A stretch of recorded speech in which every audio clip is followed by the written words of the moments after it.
Hey guys, welcome back. Sorry I've been away for a long time. I'm not going to get into the reasons as to why I've been away for a long time, but today I just want to focus on this thing. Now this is the Ramen Toy Hunter Tank. I got it a couple of days ago. I've just been messing around with it for a few days, getting used to all its parts and components, figuring out how it all works, and applying some of the decals, as you can see. So I just wanted to get into it and see what you guys might think. Are you guys picking up one? Have you picked up one? Has yours arrived yet? What colours did you get?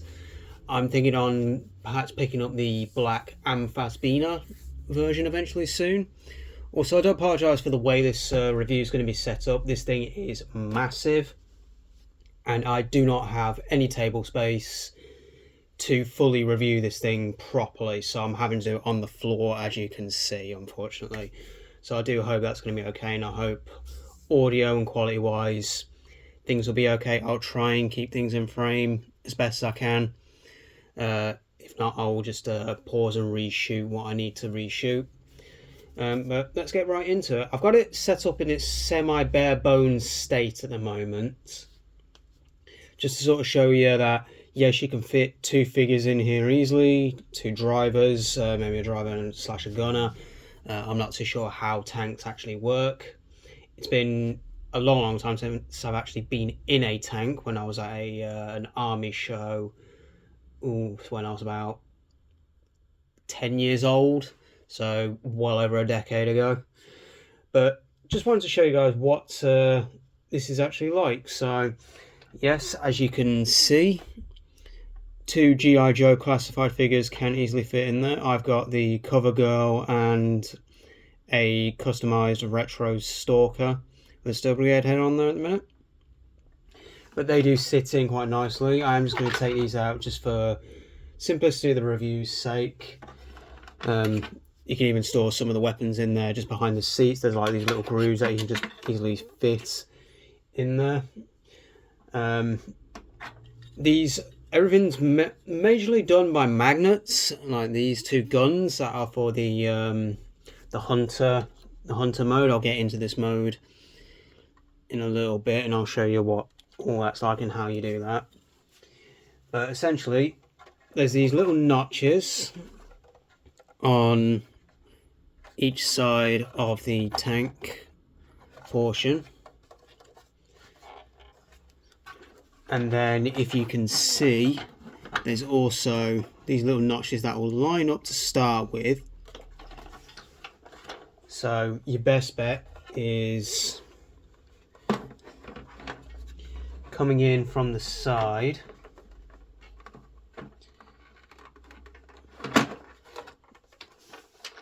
Sorry, I am doing this sort of bare bones on the floor real quick. And then press down, and then this should just spin and lock into place. Oh no, that didn't lock in on this side. Let me it can be a bit finicky, I'm not gonna lie. Some bits are tighter. There we go. And then that should just slide and lock into place like that. So it can be a bit tricky lining it up exactly. You do have to really sort of look where you're lining it, but once it's in there, it's in there. It's not going to come off. Ramen Toy does always produce quality plastic, from what I can tell. I've had no issues with this thing so far. Nothing's snapping off, nothing's breaking. The turret itself is on a nice ratchet. I love that ratchet click. It is so nice. So you can leave it in any position. It's not going to sag. It's not going to go anywhere. Same with this. You can do a full 360. Though it might come a bit loose on the one side. Yeah, it just came loose there. So you do have to sort of watch it. So that's a little annoying, I'm not going to lie, but that's just a nitpick. Like, yeah, it's easy to put on. Once it's on there, it's on there. And then there's this neat little magnet thing. I believe it's a a real military sort of style thing where basically you put the tank nose back in and it locks the nose into its place when it's traveling or something. Again, I'm not a military guy, so I do not know what that is exactly for, how that works and things like that, but it is a feature, and features are always nice. It's just held on there by a magnet. I typically just keep the tank like that. Now it has this gunner hatch here, as you can see. I'm actually going to put Cover Girl in there just for ease. She'll sit in there nicely, and then you can have her mounting the turret gun. I'm not sure what this is actually called. Again, I'm not a military guy, so I do not know what any of these guns are called, what parts of the tank are what. I just saw a big 1/12 scale tank, put it in my car instantly from my toy. So that's some of the basic features. It has this nice little moving camera feature on here. Pretty sure that's for the driver on the inside, so he can see where he's going. Has these two removable antennas. They were nice and easy to put in. And as you can see, I've applied some of these transfer decals. Now these are really nice. I love transfer decals. I think they are much better than stickers. Those stickers are somewhat easier and removable per se. The application of decals is just so much better in my opinion, because they come across as cleaner. Yes, once they're on there, but they can be removed with what I believe maybe just some hot water and a little scraper. But once they're on there, you know they're not gonna peel off anytime soon. So I've got the US Army, this nice little V thing. I'm not sure what that signifies in terms of military terms, so again, I'm not a military guy, I do not know. Then I've put the Hunter, which I'm kind of viewing as a what's the name of that movie, Fury, as a reference, even though on Fury it's normally on the barrel. I decided to stick it on the side. Then we've got this skull logo. That is totally not the Punisher. That is not the Punisher. It's just a skull. There's a couple of warning no step on the back here. I've not put all the decals on. I'll show you the decal sheets really soon, because I'm kind of taking it slow as to what I want to put where. But then on the other side I've got this star and a circle. Unfortunately mine did chip away on that one little end there, but I'm kind of viewing that as sort of like paint chipping damage, like this thing has been used and some paint has got chipped away over the time. Then we've got another US Army on this side to mirror it. Then I've got this knight with a shield on the other side, just to change it up a little bit. And then changing up a little bit again, there's this tank with its bullets, which I don't know what this would actually signify, but I kind of view it as this is how many successful battles it's been in. Like it's been in 4 successful battles. And then you'll notice these little numbers on the side here. That's a nice little G.I. Joe reference right there for those of you in the know. G.I. Joe was made in 1964 originally as a concept. That's when it became known. And then on the front, I've got the star again. It chipped on the front bit there, but again, I'm just viewing that as paint damage from time and battles and things like that. Little claw mark for the Hunter part, then no step, and then stay clear on there. So there's a couple of the decal options that's been on there. Now, whilst we're talking about decals, I'm just going to move this a little bit further out of the frame. There's 2 of them, I'll show you. This is the one that initially came with the Hunter tank as base. As you can see, I've applied some already. Come in this nice clear sheet here, and all you gotta do is just pick whichever one you want, peel it, stick it onto wherever you need, smooth it over, let it sit there for about, I'd give it a good 30 seconds to a minute, just to allow the transfer to fully adhere to the actual plastic.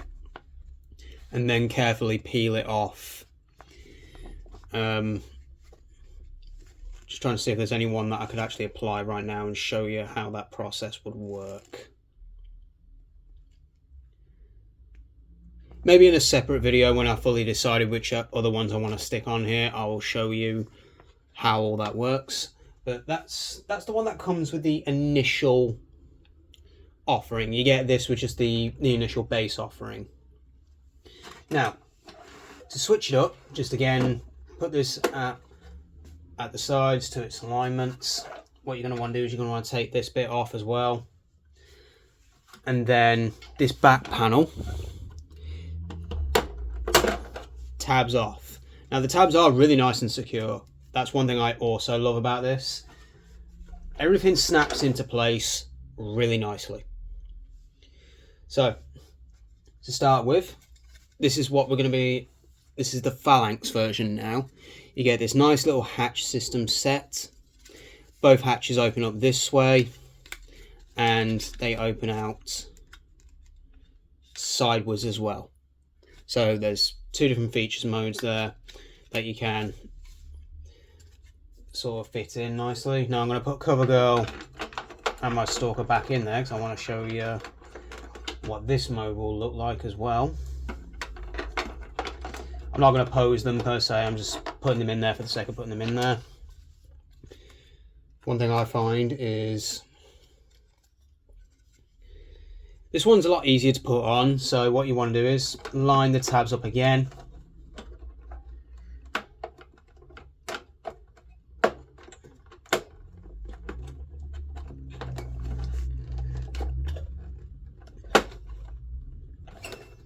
You'll hear it nice and tab in, and just push it down to secure it, and then they sit in there nicely and they do stick out a little bit nicely. Just because of the height of my stalker, this hatch will not fully close, but CoverGirls will. That's just purely because this guy sits a little higher than normal. So that's that. And then you'll take these two guns again. They'll just sit in these bits via magnets, and they do move. They do move. They don't go up and down, but they go from side to side. And then what you want to do is you bring in this piece. And this bit sits where that panel that we removed back. And then you can hear that nice snap and tab in. This is the mode that I predominantly have it in, because I just enjoy looking at the two drivers in there like this. Now each one of these missiles is removable. All of them are. I'm going to show you this one because this is one I've also applied a decal to.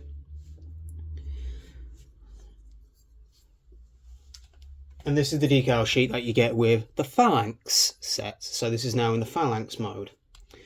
I've only applied the one decal at the moment. Each one of these is the missile decals, I believe. I believe you can also just apply any of these, any decals anywhere. So it's HX422. That might be the type of missile, I do not know. So do let me know in the comments if you're a military guy. Again, you get a nice graffiti sort of Phalanx mode on there. So you can probably stick that on these bits here if you need to. Get more of these stars. Danger, stay clear. Some more transfers for more customizability options. So, as well as these missiles, you also get these really nice missile effects. Now, I've not tested it just yet, whether or not, I'm pretty sure this bit would, the back burner shot, does fit in the tank nose, but it's very loose, so probably not for its intended bit. Maybe this one. Again, this one not, unfortunately. We was supposed to get effect, I believe, if a certain goal was met, but I don't believe it was, which is a shame. But I still love this thing. This is a nice, beautiful. I mean, this, I cannot state just how nice this clear plastic is for the flame effect and the nice smoky effect. They really are really nice. The camera probably isn't doing it justice, but it's really nice. But essentially, you plug one end into the missile, and then this does sit in here quite nicely. Now, you can push it in there a bit further, and this little tab bit comes out. I've not quite fully figured out. I don't know if mine's just a bit strange like that, but I can't. This bit doesn't seem to fit in there right. It doesn't seem to sit in unless I have it sort of configured like that. It's a bit loose. I might have got this the wrong way round. Maybe. I don't think so, because this doesn't fit in there right. So maybe I'm doing something wrong. But it does sit in there nicely, and you do get that. Each one of these does it, by the way. They're all the same. Each missile is removable. Again, these are just blank ones that I've just got sat in there at the minute, because the way I predominantly display mine is I have this one out, I plug the effect in, and I have it sort of sat there so it's nice and firing. This is how I mainly display mine. If you've got any other tips and tricks that I might be missing, do please let me know in the comments. I do believe for the bridge layer version, you've got this tab here, and then obviously that bit will come out, and then this panel also comes out, and then this is where presumably the bridge layer part sits. I don't have the bridge layer bit. I opted out for it, though I might pick it up at a later date if it's still available. But I just wanted a tank and a Falank version, because I believe in G.I. Joe, CoverGirl drives and operates one of these, or fixes and maintains it. I've not read G.I. Joe in a long time, so I do apologise for that. But let me know what you guys think in the comments below. It's a bit of a shorter review and a bit of a quick review. If you want a more in-depth, in-detail review, more than happy to do so. I know one thing I've not shown off yet, and it's one of my favourite features. The rolling on this thing. Oh, that is so satisfying. It is smooth. I cannot overstate just how nice that is. His tank can weep and cry compared to this. His tank, you cannot move like this for fear of breaking it. But Ace and the team absolutely nailed it with each of the rolling wheels on this and the treads. I am not worried about this thing moving around. The playability with that alone, it makes you feel like a kid on Christmas again, and you got your big tank toy and you rolled it around your parents' living room. That's how that feels. It is so nice. It doesn't have any lights or anything like that. These are the bare bones.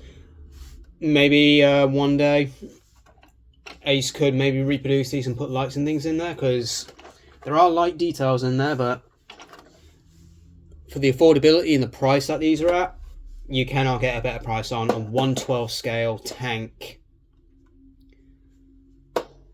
like that. They are still available at Ramen Toy, I believe. I will put a link in the description to Ramen Toy's website for these, so you can pick one up yourself. There was a Desert Tan exclusive for a convention, which is no longer available, unless Ace does decide to re-release that, which would be nice. I'd love to pick up a desert one of these, so I could have a desert squad going. But this does come in this OD green, and it comes in the Amphaspina black, which is a more sci-fi, not Cobra version. So you can pick these up at ramentoy.com. They are starting to arrive now in the States. Again, I've had this a couple of days just to mess with and start putting the decals on. So let me know if you've got yours already and what you guys think. Will you be picking one up? Will you have room in your collection? Because this thing does take up a lot of real estate.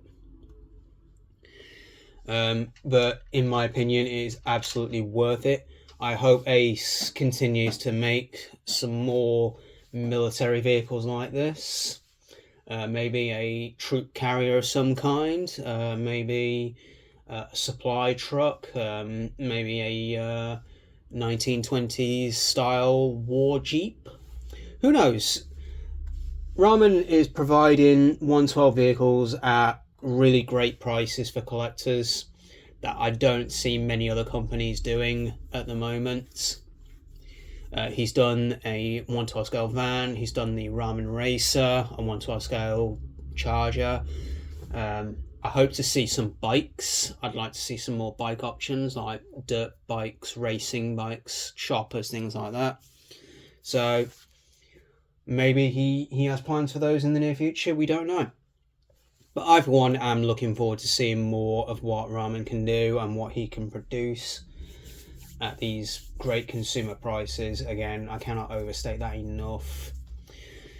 So yeah, let me know what you guys think in the comments below. As always, like, comment, and subscribe. I'm hoping to do some more reviews soon. I've got some more time on my hands now to actually do that. Unfortunately, life just got in the way for me. But I'm hoping to become semi-regular again. And yeah, I shall see you guys in the next video.